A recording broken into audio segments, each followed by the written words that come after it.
In this video, we will show you how to use Snapmaker 2.0 3-in-1 3D printer with Snapmaker Luban 4.0 software for laser engraving and cutting. It will cover 5 parts, including initial settings, set up the canvas, import and edit objects, create and edit toolpaths, and generate and export G-code. Initial settings.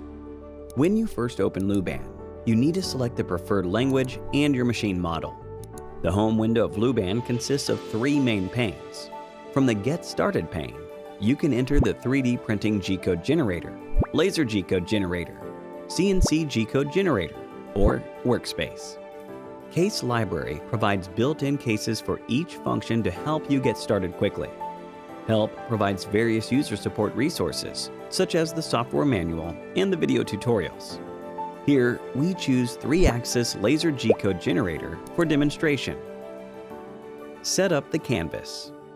The job setup is a newly added pop-up window.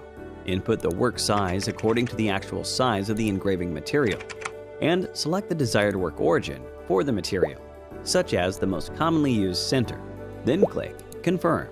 Now you've got a canvas of the same size as your material.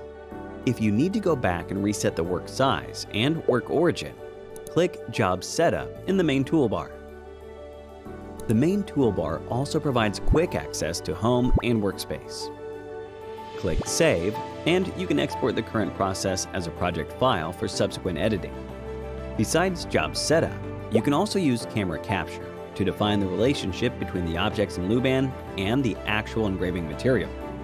After fixing the material, go to Workspace and click Wi-Fi in the connection panel. Refresh the drop-down list, find and select your machine, and connect it to Luban. Go back to Laser G-code Generator. Click Camera Capture, Add Background in the main toolbar. The camera on the laser module will capture images of the platform and stitch them together as the background. If the captured images don't align, or if they look distorted, click Calibrate and align the 4 corners of the quadrilateral with those of the engraved rectangle.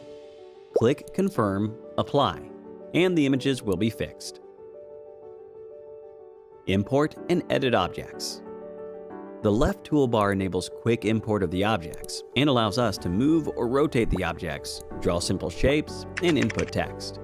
And in the object list below, you can quickly locate and select the objects on the canvas. Now, adjust the size, position, and angle of the objects on the canvas in the Edit panel of the configuration bar. Then, choose the processing mode for the objects. Here, we select Grayscale for laser engraving and Vector for laser cutting. Create and edit toolpaths. After you've finished editing the objects, you can now proceed to create toolpaths for them. Here, we need to create toolpaths for each object separately. Make sure you've selected the object before you click Create Toolpath. In Toolpath settings, you can set the work speed, laser power, and other parameters based on your needs.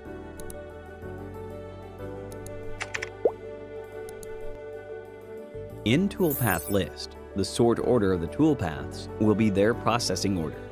If you want to change the order, you can click Prioritize or Deprioritize. You can quickly adjust the common parameters for the toolpaths under General Parameters. If you need to view or edit all the parameters, you can click More to enter Toolpath Settings, or double-click the corresponding toolpath in Toolpath List. Generate and export G-code. When ready, click Generate G-code and Preview to preview the processing results and the time needed. You can choose to export G-code to Workspace or to a file. Here, we demonstrate the former option by clicking Export Load G-code to Workspace.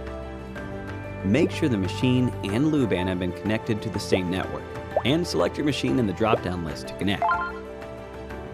Select the G-code and click Send to Device via Wi-Fi. Then receive the file on the touchscreen. You can start engraving or cutting now. Thanks for watching.